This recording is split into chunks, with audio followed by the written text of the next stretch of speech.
So we'll wait for a few minutes to see if any viewers join us. Okay. Currently, there are no viewers on, so. Okay. And if not, we'll just start. Okay.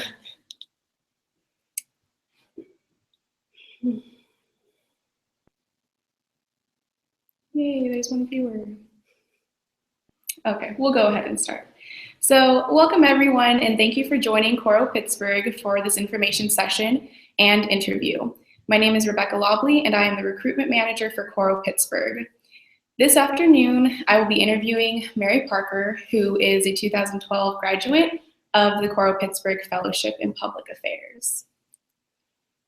Before we jump in, I would like to start off by sharing some information about Mary. Raised in Stone Mountain, Georgia, Mary earned a Bachelor's of Art in Sociology and a minor in Ethics from Emory University. Prior to Coro, Mary worked in the nonprofit sector, including 2 years of service with City Year, a national AmeriCorps program focused on keeping students in school and on track to graduation. Mary came to Pittsburgh in 2011 to be a member of the 2012 class of Coro Fellows. After completing the fellowship, Mary served several roles at Coro Pittsburgh and eventually became the Director of Training and Learning Development. In this role, she helped manage curriculum and facilitate training for Coro Pittsburgh's full-time and part-time programs, including the Coro Fellows in Public Affairs and Coro Pittsburgh's Women in Leadership program. In addition to her role at Coro Pittsburgh, Mary served a 2-year term with the YWCA Greater Pittsburgh's Young Leaders Board, as well as a term and board secretary for a regional nonprofit started by Coro Pittsburgh's alumna and New Voices Pittsburgh. In 2013, she was recognized as a Get Involved Western Pennsylvania Rising Star, as well as the May 2014 Dignity and Respect Champion through the University of Pittsburgh Medical Center's Dignity and Respect campaign. Mary has presented for the last 3 years at the annual Pittsburgh Summit Against Racism. Her trainings have focused on identifying white supremacy in the workplace and dismantling structural racism. She currently is a freelance organizational consultant who focuses on creating more inclusive workspaces and communities. She is also in the process of becoming a certified professional coach. For fun, Mary performs improv as a member of 2 groups, the High Scores and Atomic Jane. Welcome, Mary. Thanks so much for being with us and taking time out of your busy schedule to talk with us today. Yeah, thank you so much for having me. I'm glad to be here. And including your bio, is there anything you'd like to add about yourself, what you're working on right now? As Rebecca mentioned, I'm currently in process of becoming a certified professional coach. So I'm in school right now, and that's about it. Great.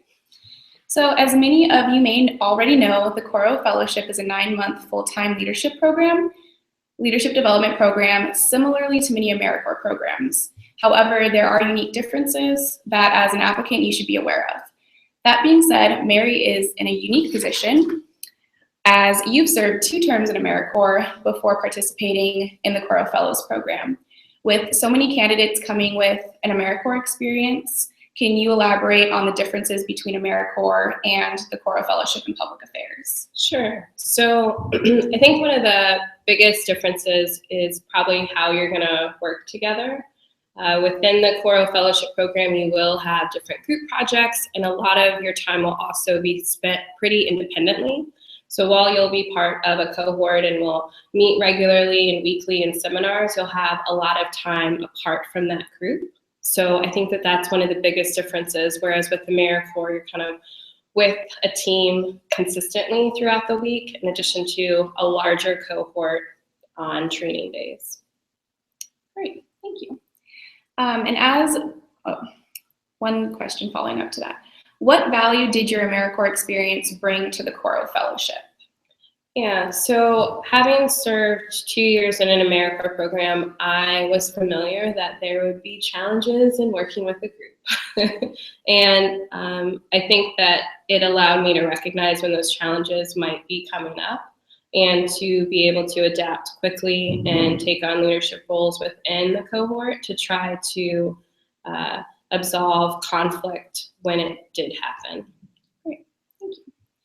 And as the Coro Fellowship is a unique and valuable experience, can you talk more about what attracted you to the Coro Fellowship in Public Affairs and why the experience was meaningful to you? Sure. So I actually found out about the Coro Fellowship Program through my AmeriCorps program. It was listed as an opportunity to pursue after my AmeriCorps service was done. So before I actually applied to the Coro Fellowship Program, I had known about it for a couple years. And one of the reasons that I eventually decided to apply is I wanted more professional work experience. I, at that time, had served 2 years in an AmeriCorps program, had worked for a state-run AmeriCorps program. So a lot of my experience was mainly in nonprofit, and I wanted to diversify different sector experiences, like business and government. And I knew that by applying to the fellowship program, I would be able to get those experiences. And can you talk a little bit more about the work that you did in different sectors, in addition to what you did with nonprofits during the fellowship? Sure. So I was placed with 4 different organizations. The first one is government, and that was with the Urban Redevelopment Authority. And that particular project focused on finding an enterprise zone, which was basically a commercial space within the city of Pittsburgh to have and build new business. So myself and another Coro Fellow were paired on that project together to try to scope out different neighborhoods and communities within Pittsburgh to have that zone. The second project I was on my own, and that was nonprofit through the Pittsburgh Public School District. And I worked on a gratitude recognition plan, something that's non-monetary, just to say thank you to people that work within the school system. So figuring out what that might look like, how to implement that in a way to appreciate those folks. My third rotation was business, and it was with the Pittsburgh Life Sciences Greenhouse, which focuses on medical supplies and working with investors and angel investors around different things tied to medicine. And they wanted to have a social media campaign. So they wanted to have a Facebook page and Twitter and whatever it was that they could amp up the different services that they offered. And my last project, it was an independent cycle. And I actually had my last project here at Coro Pittsburgh, where I worked on a plan centered around recruiting candidates and fellows who have mobile disabilities or hearing impairments within the fellowship program. So part of selecting candidates for the Coro Fellowship is considering diversity and what a diverse cohort looks like. We aim to include individuals from different religions, political affiliations, gender, race, economic backgrounds, and so forth. And like Mary mentioned, like part of her projects during the fellowship was to include candidates with disabilities, which is also a part of including diversity in the cohort. As an expert on workplace diversity and inclusion, can you provide some insight on diversity, the diversity of your cohort? Sure. So our cohort was diverse in the sense that we had somebody who moved to the States to go to college. So she was from Nigeria. So we had international diversity. We also had gender diversity. I think we had a majority of women in my cohort. I think it might have been a 6-to-4 ratio of women to men. We had people of multiple racial and ethnic backgrounds, both African American, white, Asian, some folks who were mixed race. We had somebody from Pakistan as well. I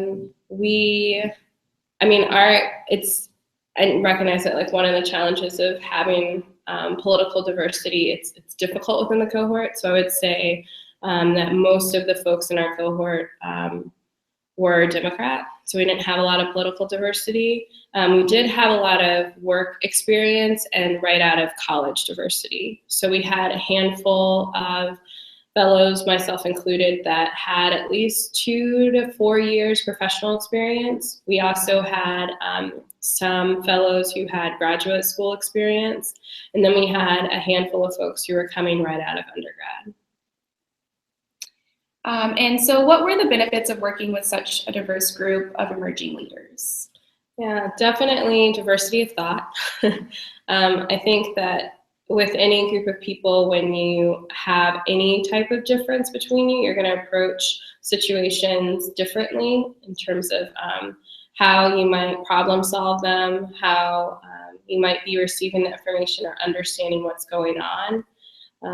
I also think too, just pace of the group. So sometimes we had people that wanted to move forward really quickly and get things done. And at the same time, we had other people that were more focused on making sure that everybody got along. I also think a benefit too of having, especially the workplace diversity, was being able to understand in real time how some of the challenges that we might be experiencing within our group project could be resolved. Because we had enough people who had either had similar experiences in their workplace previous to Coro, or even were able to bring in perspectives from their different placement projects, which was really helpful and beneficial just to have 12 people that were continuing to grow and gain experience that could then bring it back to the entire cohort. It was really nice. So speaking of the benefits of working with diverse people, what were some challenges that you experienced and within the fellowship, and how did you address them as a group and individually? Yeah, I think one of the biggest challenges was definitely around communication. Sometimes how some people choose to communicate might not be understood just socially or culturally. I also, and that's not something that I think that you can know from a group of people until it happens or until you're in the thick of conflict with folks. We did utilize our trainer as much as we could to try to resolve conflict. We had some of our trainings revolved around a lot of group dynamics and just different working styles and communication styles. So being able to learn through seminar how someone might think differently or how their style might show up differently than mine was very helpful to be able to then know when we are in conflict and be able to reflect back on something that we learned in seminar as a way to problem solve ourselves. And I think too, at the end of the day, like, we had to figure out a way to get along because there are just things that all 12 of us were responsible for. So it wasn't beneficial for one person to shut down completely. And I think, I mean, through challenge and struggle, we eventually figured it out together. Thank you. That was very insightful. The Coro Fellowship is comprised of several different components. These components include civic strategy sessions, weekly seminars, catalytic projects, and placement projects. Many prospective applicants have asked me about placement projects and whether or not they get to choose where they're placed. And obviously they don't get to choose specifically, but they are based on interests that the applicant or candidate has let the staff know. So can you provide some insight on the placement projects and objectives that you tackled as a fellow, and how not choosing your projects challenged you in terms of the work that you did? Yeah, so I mentioned that my first project was with the Urban Redevelopment Authority, which is an organization that's part of the city of Pittsburgh. And I am not from Pittsburgh and had literally just moved to Pittsburgh maybe within the last month before my first day at this particular project. And they were just kind of like, we need you to figure this out, and we need you to go to a couple different neighborhoods and just figure out what's best for us. And not being familiar at all with Pittsburgh or the landscape, or even just how to access things, or even just what different parts of the city were called, was certainly challenging. I think definitely reflecting on it at the end of the project, the fellow that I was placed with, we talked about how because of a project like that, we knew so much more about Pittsburgh because we were forced to get out of the office and get from behind a desk and really had the freedom and authority to just be creative. And that, I think, was a huge benefit to me becoming more acclimated with Pittsburgh as a new resident. And that it's not a project that I would have chosen for myself, just again, because I wasn't familiar at all with the city. So it was certainly challenging, and I think it had a huge benefit for me personally. I think some of the other projects, especially with the Pittsburgh Public School District, at the time, 4 years ago, specifically in Pittsburgh, the Pittsburgh Public School District was undergoing a lot of changes. There were a lot of school closings that were happening, and in attending meetings through the school board and just through other avenues with the Pittsburgh Public School District, being able to be on the other side of that as a representative temporarily of Pittsburgh Public Schools was interesting in the sense of how people were reacting about the fear of potentially losing their jobs, or just wanting to understand more about the reasons behind some of the changes and looking to me to give those answers when I didn't have the authority or knowledge to do that. Also, just I think brought a real human element to the work I was doing around recognition and gratitude for that particular project. And I think especially for Pittsburgh Life Sciences Greenhouse, like my background is not at all and still isn't in the medical field. So to be able to work with top folks who are investing in products that are life-saving devices, or I mean, rumor had it that like, I think next door, like our neighbor was like trying to figure out like the cure for cancer, and just like those types of things aren't on paper things that I would have been like, yes, that's a project that I want to work on. And I think having the opportunity to be exposed to something like that, again, just brought a different way of thinking for me about products and experiences that I wouldn't usually seek out on my own. So that's wonderful. So here at Coro, we hope that experiences you gain during your time as a fellow influence your professional path and leadership growth in some way, which Mary has touched upon a little bit about being exposed to different sectors and how that has really challenged her, especially during the fellowship. How did your experience as a Coro Fellow shape and influence your current professional role? Yeah, so Rebecca mentioned earlier that I was on staff soon after the fellowship ended. So the fellowship ended on a Friday, and my first day as a staff member was on that Monday. And it was a quick turnaround, and it definitely allowed me an opportunity, the 3.5 years that I was on staff, to experience all aspects of the fellowship program and just have a new appreciation for how the program is built, both from recruitment to the training side of things. I definitely think that being able to come from a cohort experience that was pretty intense to then move on to be a staff member certainly helped influence different roles I had, especially when it came to project placement, because it's also something that I did as part of my role on staff, and reminding myself to be empathetic when fellows did want certain projects that may or may not be the right fit for them. I also think too that Coro is a unique way to expand your network really quickly. And I think because of that, it allowed me a lot of opportunity to explore just my own personal interests and passions beyond the fellowship program and the role here that I had as staff. And I certainly think that that helped motivate me to move on to the next phase in my career, and provided a willing audience of both potential clients and supporters to do that work to be successful. So knowing what you know now, especially with your experience as a former trainer, what was the most valuable aspect of your Coro experience? Yeah, I would definitely say the people. Even from the moment of selection day, with the amount of people who came out to be judges and their connection to Coro, either as alumni or people who have supervised fellows before, or people that really just believed in the value of the program. And having that be a first touch of a a really great lifelong journey. It was really amazing, like the amount of support that was in that room.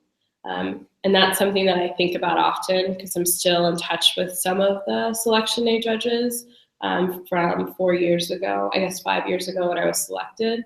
And that's a really powerful network and just unique experience that I can't get anywhere else. So.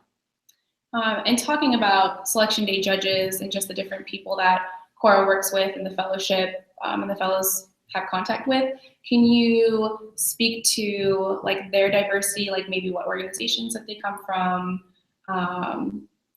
that kind of thing? Yeah, so I remember on selection day meeting a freelance photographer that was an alum from San Francisco, to meeting a former federal judge, to meeting people who had started nonprofits or were in executive director roles of nonprofits. So it really runs the gamut. And I think one of the pieces that I'm realizing now that I'm beginning to branch out on my own is that I think one of the things that Coro really does a good job of is forcing you to really figure out like your passion in a confined, timed space. And that it's rare to be able to have a program that can do that for you, that will challenge and continue to push you to figure out what really matters to you at the end of the day. So I think that's why there's such work experience diversity with alumni, because I think alumni are doing things that they really care about that are making an impact for them. I would also say too that it runs the gamut of race, ethnicity, international folks who, again, were here maybe for college and stayed an extra year to do the fellowship program. People who might have been pregnant during the fellowship program. I remember meeting a couple folks who talked about that. Some people who did the fellowship program and were married or not. And again, all of those pieces during the fellowship program add such a unique perspective that's very different than something that I might have brought. So, knowing what you know now, what might you have done differently in terms of your experience during the fellowship? I think certainly, I don't necessarily know if I would have done anything differently. I think I would have continued to take more risks. Because again, like the fellowship program, it's a timed experience. So there's a certain beginning and an end. And there's a lot that you can do in that time. And I think just really pushing to fail because you're in a space where that's allowed and almost expected because it's an experiential learning program. And I think if I could tell myself advice now 4 years ago, it would be just to take risks, take a lot of risks, both with the people in the cohort, taking a risk on developing new friendships and new relationships, taking a risk on calling people that you want to have in your network, even if it's a mentor or a coffee date or a lunch date, and just being okay with hearing no and doing that as often as you can as a way to just build yourself and continue to build your network. And so recognizing that, have you been able to apply taking more risks in your professional life after the Coro Fellowship? I would certainly say yes. I definitely think more recently with transitioning to be a freelance organizational consultant is a big risk.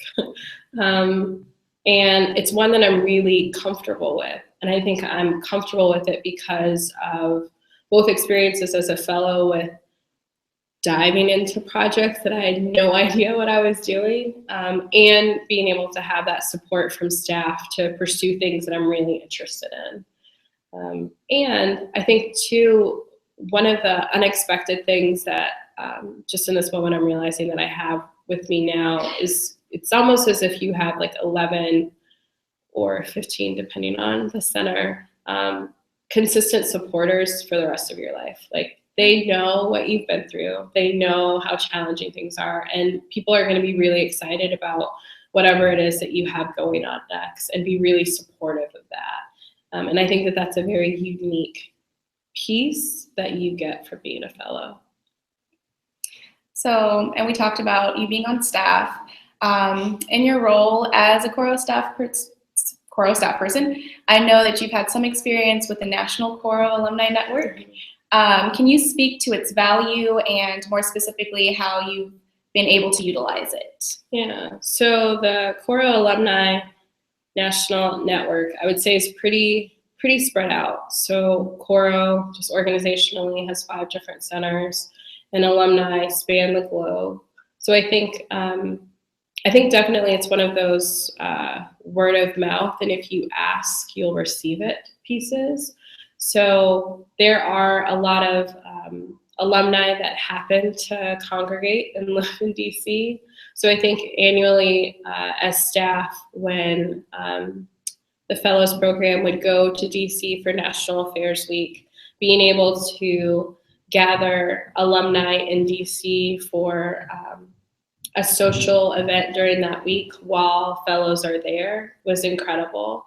I mean, there are folks who were selection day judges from when I was applying to the fellowship that have shown up to this event, to people who might have graduated in like the 50s and were just kind of like, oh, I saw this and I decided to come out. And that's such a big range of people. And everyone is so excited to meet fellows, and everyone's so excited about wanting to support and continue to build this brand. And again, it's such a rare thing to have that type of consistency. I mean, to graduate from a program in the 50s and still be such an avid supporter and come out to something, I think speaks volumes for the brand. Great. So we talked about the network, the alumni network, and the group projects, and I mean, the placement projects. I would like to go back to the group projects. As I mentioned before, the fellows do work on something as a group. Part of Coro Pittsburgh's new strategic plan is that the center partners with different communities in the Pittsburgh area. So last year we worked with Wilkinsburg. This year we're working with McKees Rocks and many, and really I just would like to see if you can share information about the group projects you engaged in with your cohort. Sure. So the group project that we worked on when I was a fellow partnered with an organization called Connect, which is an acronym for Congress of Neighboring Communities or something like that. It essentially involves in Pittsburgh all of the municipalities that surround the city of Pittsburgh. So working with those municipalities to come up with a Citizens Advisory Council. So what would it look like to have citizens who aren't elected, who are just regular folks who live in a community that want to work with other people in their neighboring neighborhoods? So we were tasked to figure out the structure for that Citizens Advisory Council. We did a little bit of light recruitment. A lot of it involved shadowing different municipalities during our group project. So being able to go to a borough and almost have like a day in the life of a borough manager and just figure out and see what their day-to-day looks like as a way to inform and best understand where and how to recruit citizens for this particular advisory council. So finally, I have 2 questions. And why do you think emerging professionals should consider the Coro Fellows Program in public affairs? And what do you think people should consider when vetting this opportunity? Yeah, so I definitely think that the fellowship program, it's an opportunity to take chances and build skills. So there's a certain amount of community outreach and public speaking that I can now do because of the several opt-in and forced opportunities I had as a fellow to do public speaking. So that's those are skills that are lifelong skills that you can certainly gain from being a fellow. And I think being open to considering locations. You've mentioned before, and I mentioned before too, that the fellowship program currently it's only offered in 5 cities. And you might live in Montana and really want to be in California, and then you get selected for Pittsburgh. And I grew up in Georgia, and Pittsburgh was not on my list of cities at all in terms of opportunities for me to advance my career or my personal development. And I really wanted to be in San Francisco and listed that as my first choice and was selected for Pittsburgh and said yes. And I've been here for 4.5 years. And I never thought that I would have that happen.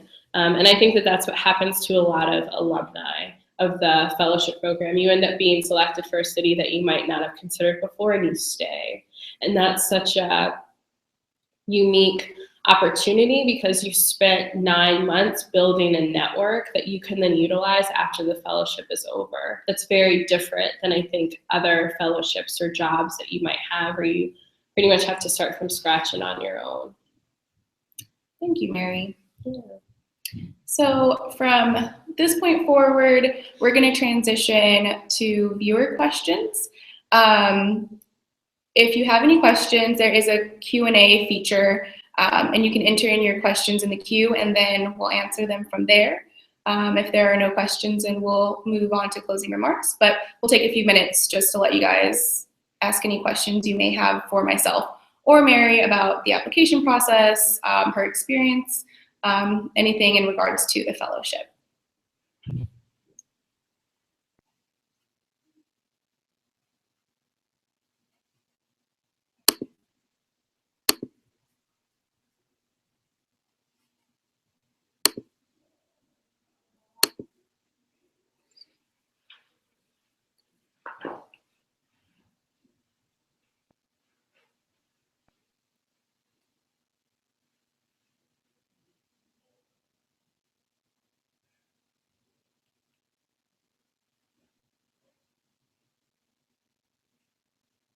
Also, if you think of any questions and don't have any now, since okay, so we have one question, but if you have any questions after this is done, the session is done, feel free to email me. I'm available by phone and email as well. So our first question is, how was life financially while participating in the fellowship? Right. So things have changed for the good since I've done the fellowship program. So you receive a monthly stipend, and when I was a fellow, it was much less. It might have been half of what current fellows in Pittsburgh receive. So the stipend has become much more livable. And what that means is, in general, I'll say that Pittsburgh cost of living is really low compared to the 5 cities that might be the lowest cost of living, maybe next to St. Louis, and they might argue with us a little bit on that. So because of that, you can have a stipend that can cover rent and utilities and still have money left over to pay for food or any other entertainment expenses that you might have, and potentially still have money left over to save. So unless you want to go on additional assistance, you are eligible for that because it is a stipend and it's not a paycheck, though it's not something that you have to do because the stipend is livable within the financial climate of Pittsburgh. And so I don't see any additional questions right now. So Mary, if you'd like to make any final remarks or share any words of wisdom for our prospective applicants, you can do so now. Sure. So thank you again for having me. This has been fun to reflect on something that I did 4 years ago. I would say that if you're on the fence about applying, to just apply, because you never know what can happen. I would also say too that if you apply and then you get selected in an offer in a city that you don't want to be in, still say yes, because you're going to meet 11 or 15 amazing people that that you can't meet anywhere else. I mean, the people that choose to do the fellowship program are unique, and I think too that it's a wonderful opportunity to challenge yourself, and again, like really hone in and focus on yourself for a termed period of 9 months, and that's unlike anything else that you'll be able to experience. True. Thank you so much, Mary, for sharing your experiences. It was a pleasure to interview you, and for all of those listening, I look forward to reading your applications. Just a reminder, the application will close January 20th, 2016, which is right around the corner. Please feel free to reach out to me via email or phone if you have any burning last questions. If you felt that this was valuable to learn more experiences from an alum, we have other alums that would love to speak to you if you want more information about their experiences. My contact information can be found at www.coropittsburgh.org, and I look forward to reading your applications. Have a great rest of your week.